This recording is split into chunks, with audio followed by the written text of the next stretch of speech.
We're with Elenie Poulos, Director of Uniting Justice Australia. Fabulous to be here and spend time with people, and it's also been a real privilege to be able to share in the Bible studies.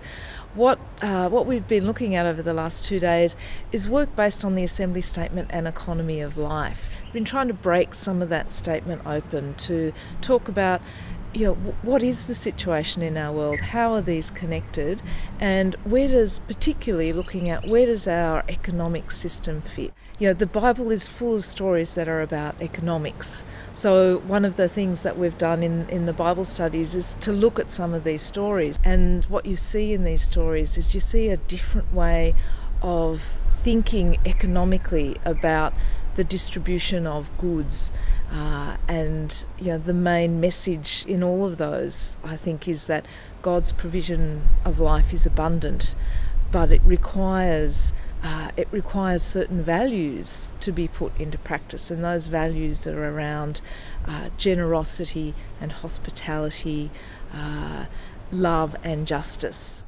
An economy is just a tool to help us manage how we live together. Everything in our world is connected: our economy, our environment, and the health and well-being of people. I think what we see in our economy right now in the world is one that's based on a very different set of values. Fear of scarcity, this terrible fear that we have that there's not enough to go around. It's totally contrary to the values of God's economy and God's household. What Uniting Justice does and who we are, I think that we're actually building on the whole history of the Uniting Church and the Church much more broadly than that, in working for justice and peace and responding to issues of our time. The core thing is that our policy is built on a couple of key foundations. One, protection, so that people are protected. So what we see now is policies that are built on the idea of punishment.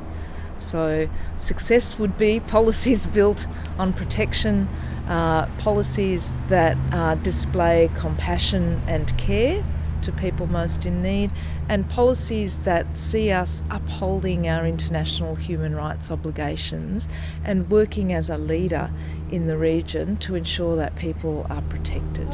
The major one has been for us for a long time issues around asylum seekers and refugees, and what we see are increasingly harsh and punishing policies, and also responding to the great concern that's been expressed out of Uniting Church members and congregations. I think people in the Uniting Church are increasingly worried about what this says, not only for what it does about to asylum seekers first and foremost, but also what does this say about who we are as a country, that we've decided that it's acceptable to close our doors to people in need.